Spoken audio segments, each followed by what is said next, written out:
Hello, everyone. I'm glad you're here. Please like and subscribe so I can tell more interesting stories. Now, let's get started. I remember the sound more than the sight. You think a crash is loud. It is. But it's not the explosion, not right away. It's the metal groaning, the seats snapping like bones, and the silence right before the world turns white. That's the part that sticks. We were the Old Christians Club rugby team from Montevideo headed to Chile for a match. You'd think a bunch of rugby players would be built for survival. Spoiler, not exactly. We were a rowdy mix of brothers, best friends, and that one guy who packed more hair gel than socks. The Fairchild FH-227D aircraft was cramped but familiar.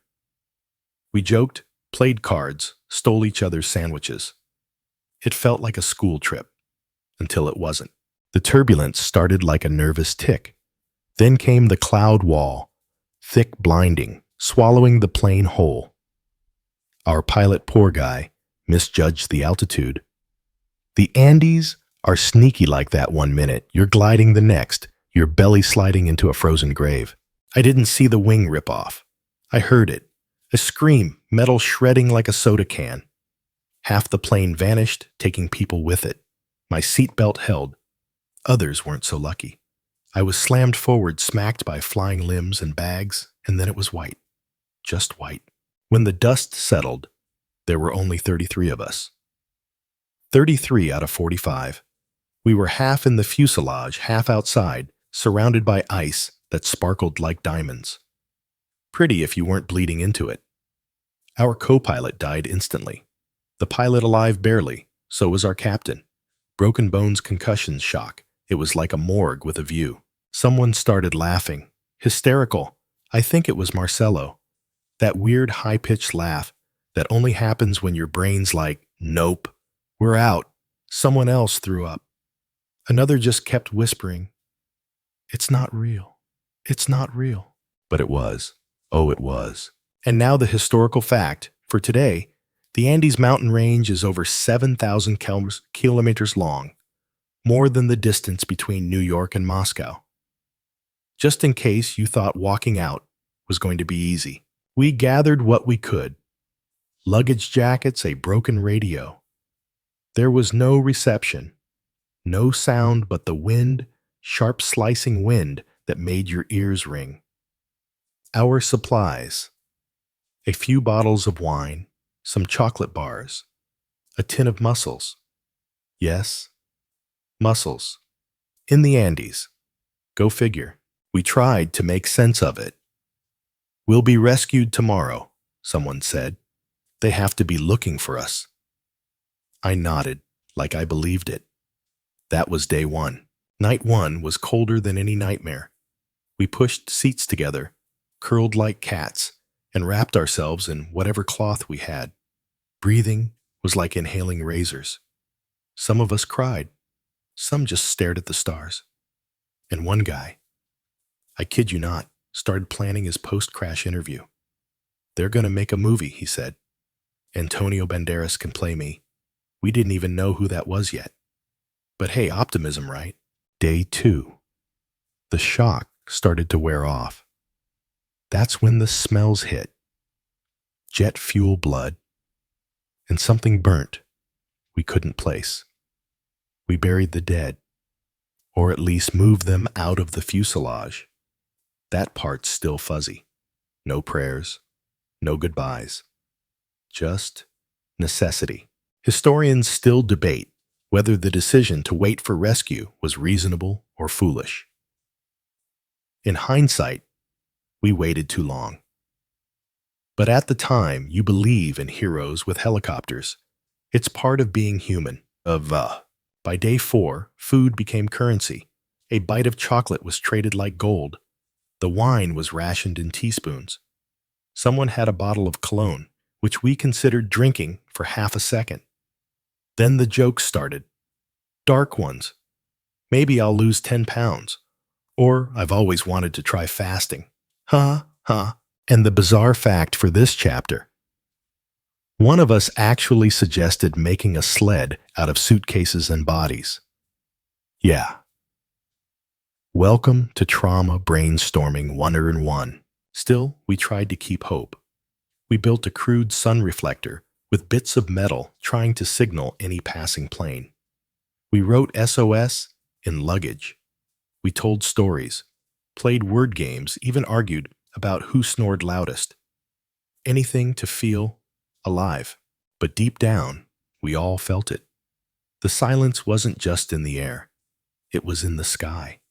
No planes, no rescue, just the mountain. Watching. That's how it began. Not with a bang, but with a slow freeze. The thing about hunger is that it doesn't arrive politely. It doesn't knock. It claws. At first, it's just annoying, a growl in your belly, a light-headed wave. But after a few days, it starts whispering things. Cruel things. By day 6, we'd eaten every crumb of chocolate, every drop of wine. One guy tried boiling a piece of leather. Tasted like regret. We stripped seat covers for insulation, huddling so close we couldn't tell where one body ended and another began. Our breath made clouds. Our fingers turned waxy blue. And then the real horror set in nothingness. No rescue. No radio contact. Just a long white death sentence outside the broken fuselage.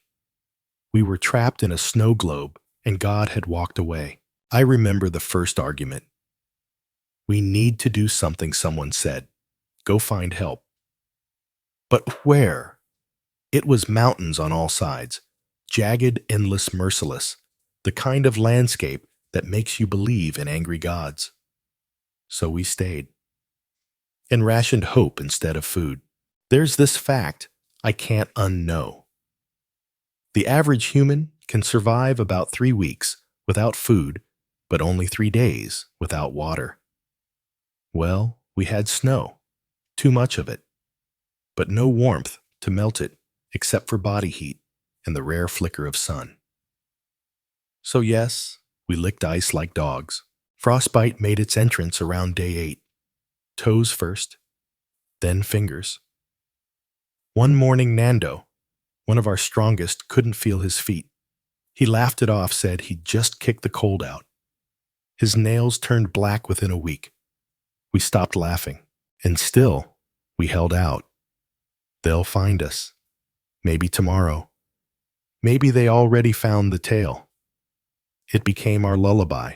We used broken mirrors to try and catch the sunlight, reflecting it into the sky.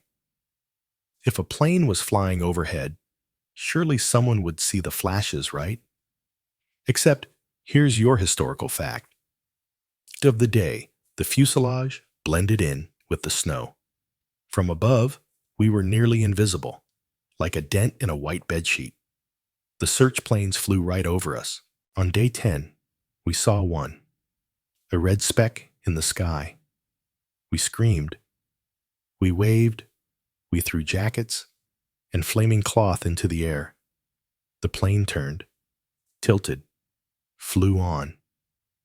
It didn't see us. That night, a few of us cried openly. I don't mean sniffles. I mean broken sobs that shook the body. By now, the snow had crept into our minds too. It was in our clothes, our hair, our mouths, our dreams. Sometimes I woke up thinking I was buried alive. Sometimes I wished I was. Then came the avalanche. Day 17. We were asleep when it hit. A roar like 1,000 engines. And then blackness. The snow poured in like cement, suffocating, smothering. 8 more gone, just like that, dead beneath our feet. We dug until our nails tore off, until our hands bled, until we found air. After that, we were 19 survivors. In a crumpled aluminum coffin, half crushed by snow, buried in grief and starvation. And now, a bizarre detail. One guy had a harmonica. Don't ask me why. He played it once during a blizzard. Ave Maria. Out of tune. Creepiest sound I've ever heard. We tried to hold on to rituals, saying each other's names out loud every day, talking about family, about what we'd do if no, when we got out. That's how we spoke. We pretended to believe. We even made a pact. If anyone died, we'd preserve the body. Not bury it. Not burn it. Just in case. Historians still debate whether that was foresight or fatalism. Because the truth is, death had become a roommate, a permanent guest. We slept beside corpses. We leaned against them for shelter. Some were friends. Some were brothers. It was a kind of madness, but a shared one. And in that madness, we found a strange sort of peace, a rhythm. You stop being afraid after a while. You become snow. You become still.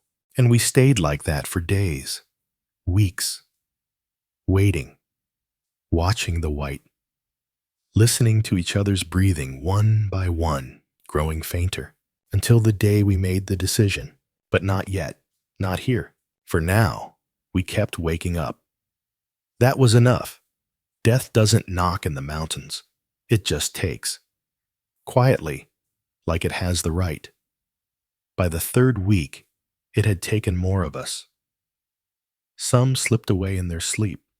Others just stared into the snow and never blinked again. We stopped counting the days, really. Time meant nothing in the white. What mattered was the cold in your bones, the shallow breath in your chest, the shrinking number of voices in the fuselage. Then came that conversation. I remember it started with a whisper. Someone said, "We can't go on like this." Another replied, "There's nothing left." And then silence. But it wasn't the usual silence. This one buzzed. Heavy. Like we all knew what was coming, and no one wanted to be the first to say it. We should eat the bodies, someone finally said. It was Numa, I think. Or maybe Roberto. It doesn't matter. What mattered was someone said it, out loud. And once it was said, it couldn't be unsaid. You'd think we'd argue, yell, scream at the idea. We didn't. We just stared at each other. I threw up. Most of us did.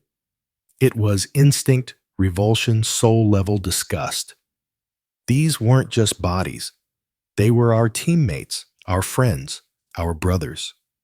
We'd cried over them, covered their faces with jackets, said prayers, and now we were going to... Look, here's your historical fact. Of the day, the survivors of the crash were Roman Catholic, deeply religious, which meant that what we were considering wasn't just taboo. It was a spiritual nightmare.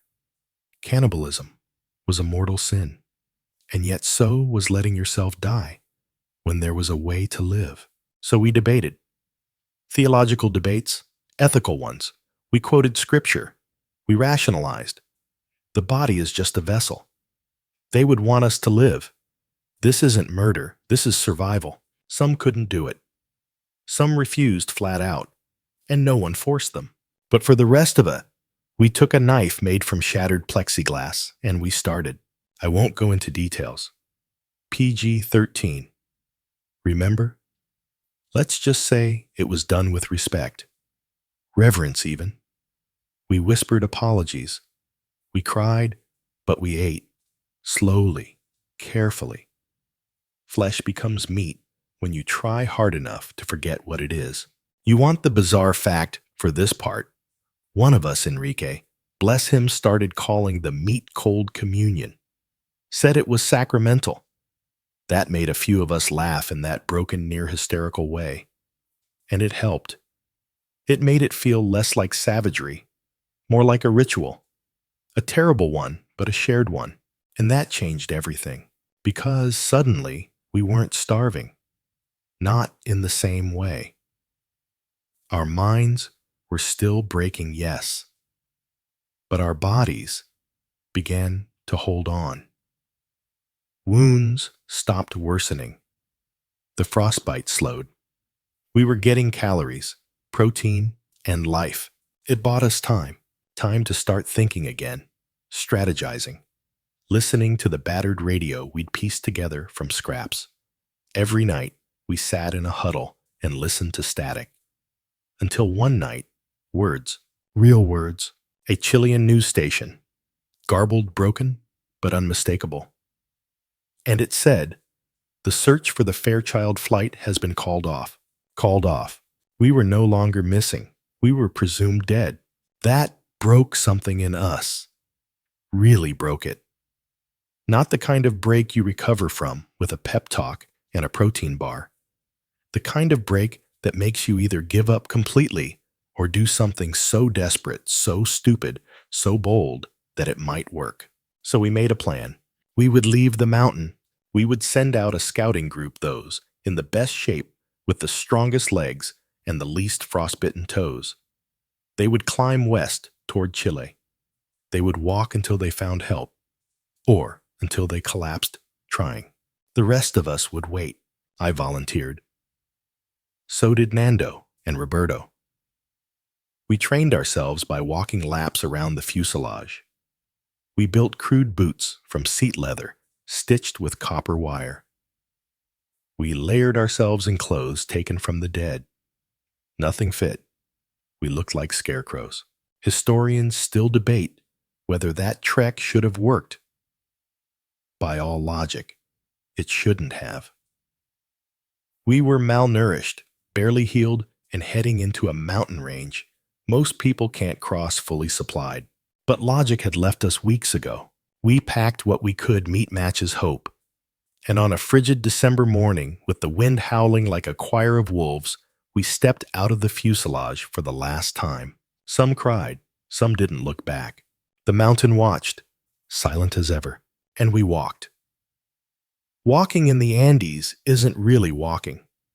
It's stumbling, sliding, trudging through powder that swallows your knees and steals your breath. Your feet aren't feet anymore, they're bricks wrapped in pain. Every step is a negotiation with your body, and the mountain always has veto power.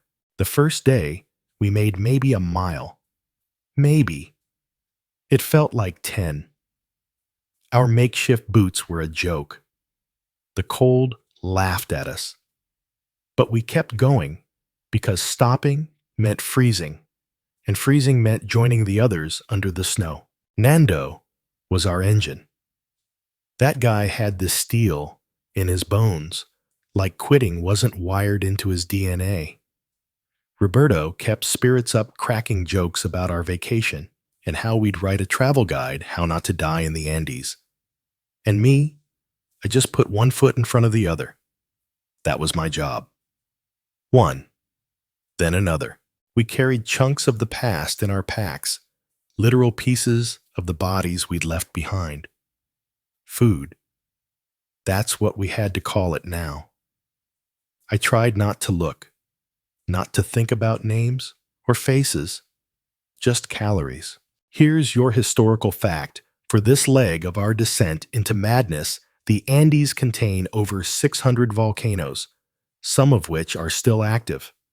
As if snow ice and altitude sickness weren't enough.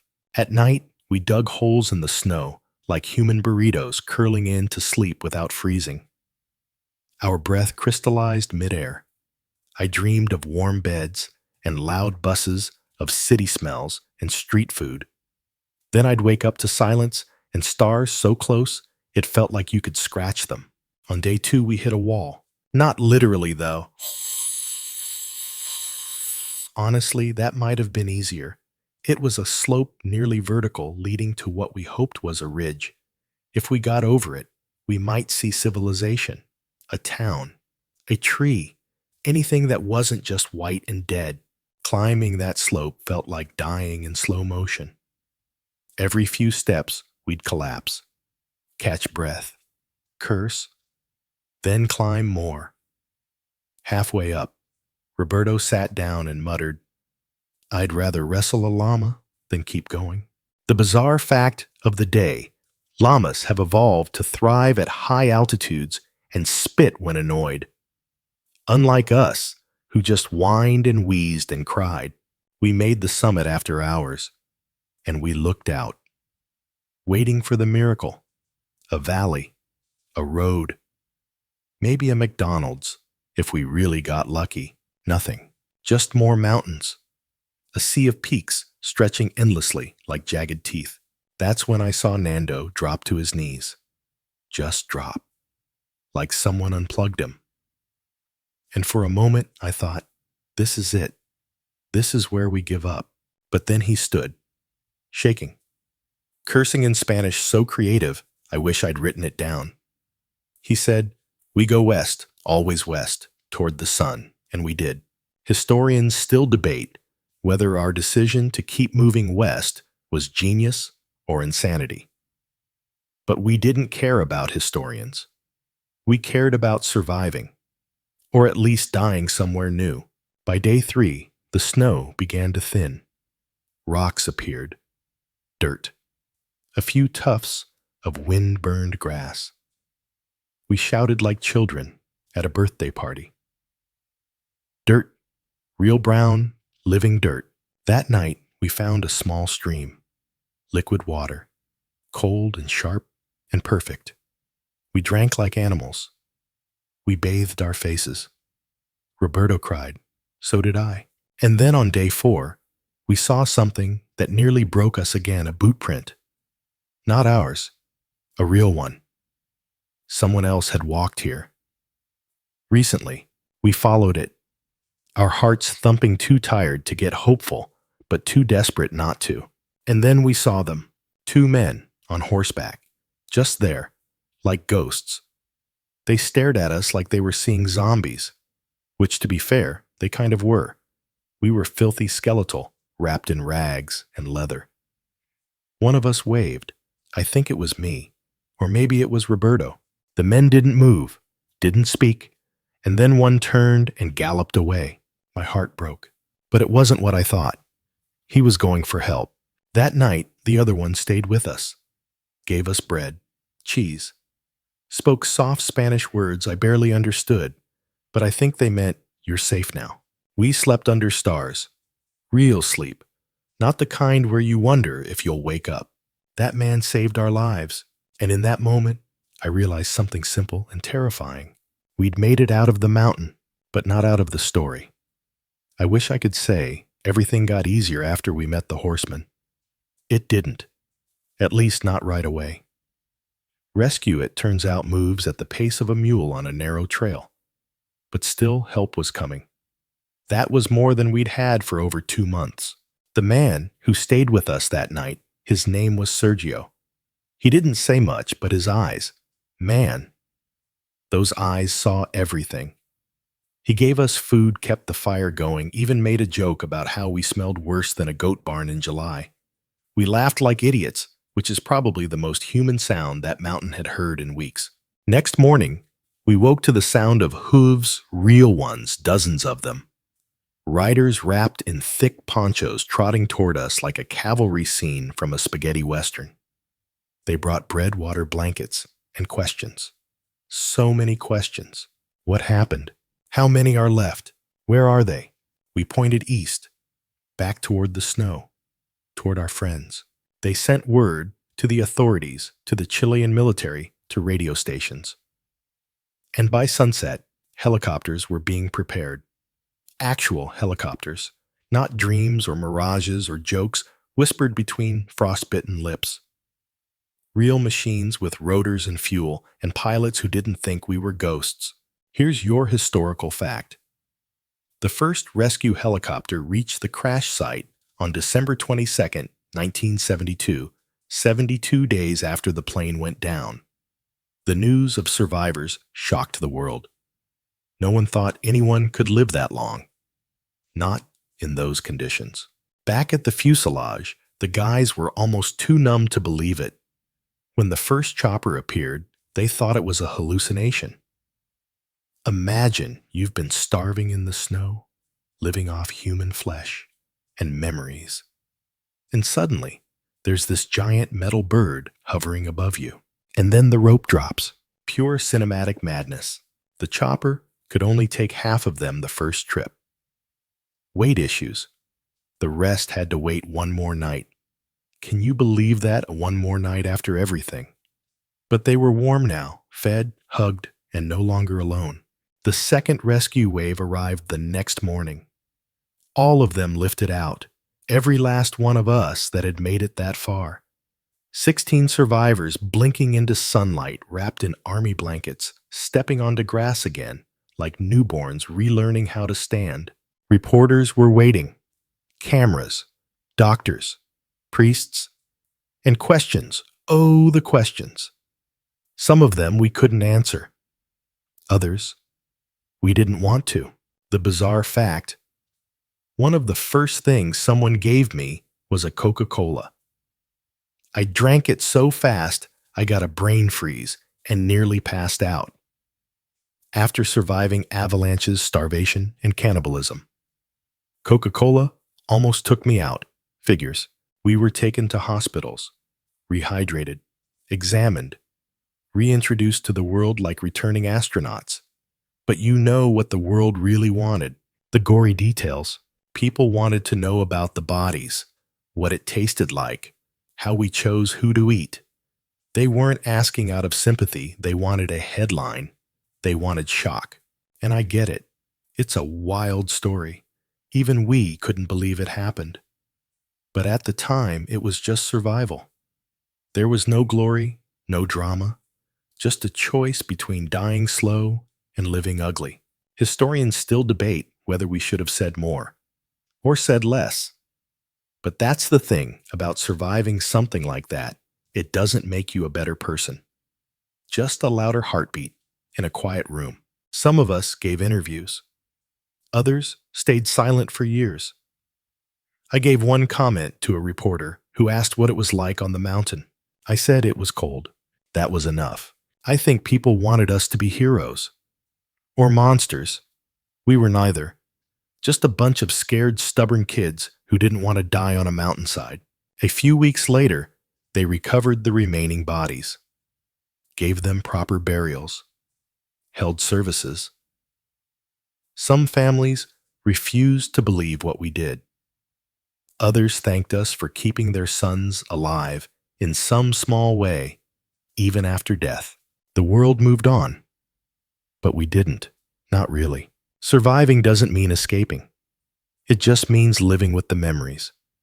Every snowfall, every silence, every dream where the wind howls just right, it takes you back.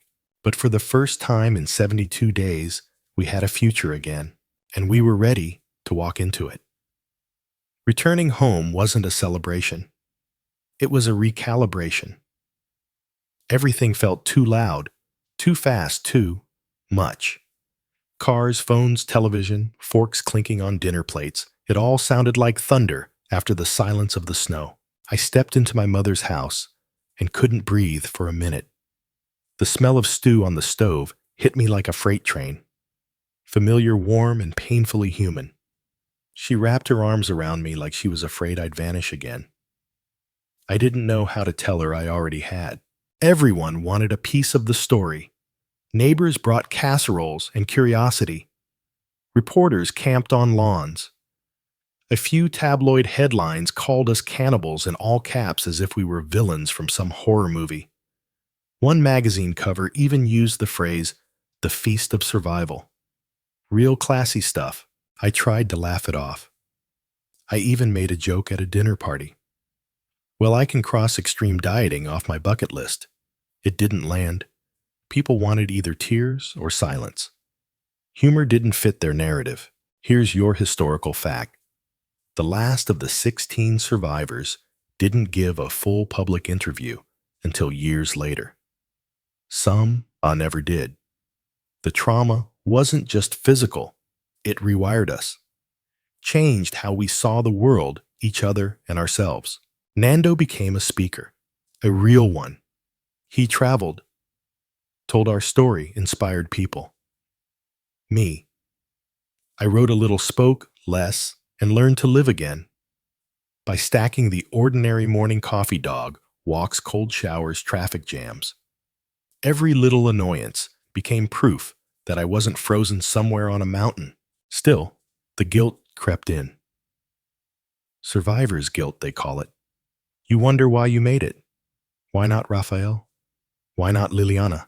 Why not the guy who gave up his coat so someone else wouldn't freeze? Historians still debate whether we were too forgiving of ourselves or too harsh. Depends on the day, I suppose. People assumed we bonded like soldiers. In some ways, yes. We shared glances no one else understood. But it also fractured us. Not everyone agreed with what we did, or how we remembered it. Reunions were bittersweet. Some of us came. Some couldn't face it. The bizarre fact. One of the guys who survived went vegetarian after everything. Said he just couldn't eat meat again. Not after using it to survive. That's irony wrapped in kale. Life kept moving. Some of us married, had kids, got jobs in insurance engineering, coaching rugby again. We weren't famous anymore. Just people who'd once been in the snow too long, but the story lingered. Movies were made. Books were written. Alive, the film, got a lot right. Some things wrong. Too clean, too scripted. The real mountain had no soundtrack. No slow-motion hero shots. Just breath and silence in that awful relentless cold. I remember one evening years later, when I was out walking alone. Snow started falling, light slow. I froze in place. The flakes looked exactly like they had back then. Same shape, same sound when they landed on my coat. I stood there for 10 minutes. No movement, just letting it hit me. Then someone walked by and said, "Beautiful, isn't it?" And I nodded, because it was. Even after everything, the snow could still be beautiful. That's the thing. No one really tells you about surviving. You don't win. You endure. You carry it. Some days it's heavy. Some days it's almost light. But it's always there. Sometimes people ask me, would you do it again? Make the same choices? And I always pause, not because I don't know the answer, but because the truth is so raw, so complicated, that it doesn't fit neatly into polite conversation. I would live again. That's the honest answer. I would crawl through snow, make the climb, whisper those apologies before eating, and walk every brutal mile again. Because survival, even at its ugliest, still beats silence in the snow. But would I wish it on anyone? Never. After the noise died down, after the interviews dried up, and the movie credits rolled, we were just names in a story most people only half remembered. 16 out of 45. That's the headline. But for us, it was more than numbers. It was 45 lives, 45 dreams, 45 families, forever altered. I remember a memorial we held at the crash site years later. A group of us flew back. The ridge still looked the same, frozen, quiet, like time had politely stepped aside and let it be. We laid flowers, spoke names, and stood in silence long enough for the cold to sting again. We built a simple monument, a cross, a plaque, stones stacked around the edge, left by people who came from all over the world just to stand where we had stood. Some of them weren't even born when we crashed, but still they came. The story had found them. Here's your final historical fact. That site, known as the Glacier de las Lágrimas, or Glacier of Tears, has become a place of pilgrimage. Not because people want to gawk, but because they want to understand how far the human spirit can bend before it breaks. Historians still debate whether what we endured was a miracle, a test, or just biology in motion. I say it was all three. Flesh, faith, and fire all stitched together by sheer will.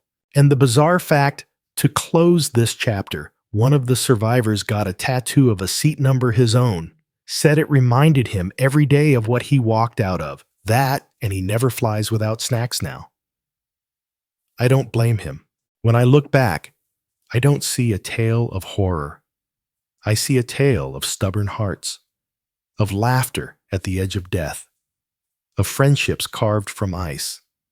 I see the mountain, yes, but I also see everything beyond it. The lives we built, the children we raised, the quiet we earned. If you're expecting a perfect ending, you won't find it here. We were flawed before the crash. We were flawed after. But we lived, and that's enough. Sometimes I still dream of the snow. It's not scary anymore. It's like an old friend one that reminds me where I've been and how far I've come. And now, as this story ends, I leave you with this. You are stronger than you know, braver than you believe. And if you ever find yourself buried under your own kind of snow, remember, there's always a way forward, even if it's slow, even if it hurts.